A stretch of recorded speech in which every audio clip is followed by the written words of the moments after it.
Hey everybody, it's Gary here. And yesterday we talked about how you have to make a decision about what type of business you want to start. Now, I can't give you an answer on this one because there are so many different ways that people start businesses. There are so many different ideas that people use to start businesses that you really just have to go out and find one that you're comfortable with. I mean, there has to be a reason why you want to start that business.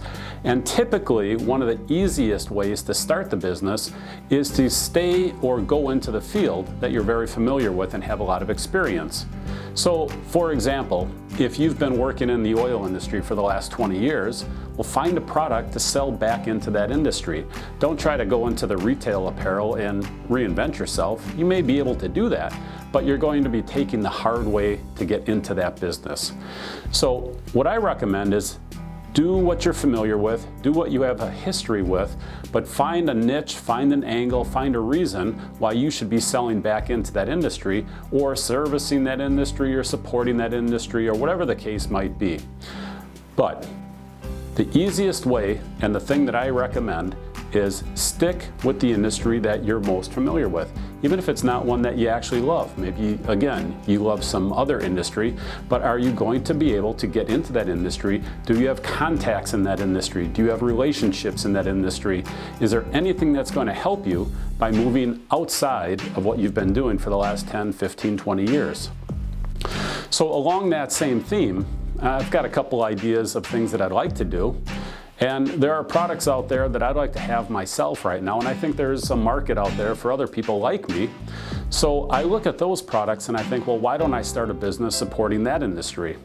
And then what I do is I narrow it down, and in the end I say, well, you know, I could get into this market. For example, I think there's a need for a high-end computer backpack that protects a computer. Right now, none of the computer backpacks are actually padded for the computer. They have the back padding on them, but they don't put a bottom pad on, so when you set your computer down, they clank on the floor.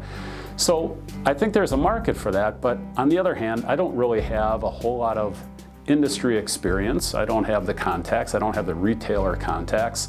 So while I think that's a good market, I don't know if I'm really the person that should go into that market.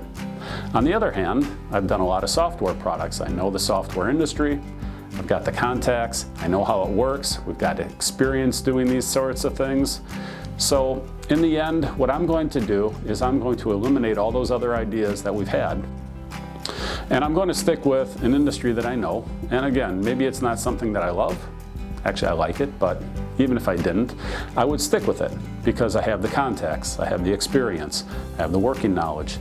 I know that I can get into this market quick. I know I can make fewer mistakes, and I know that I have the highest chance of success by sticking in the market that I'm already familiar with.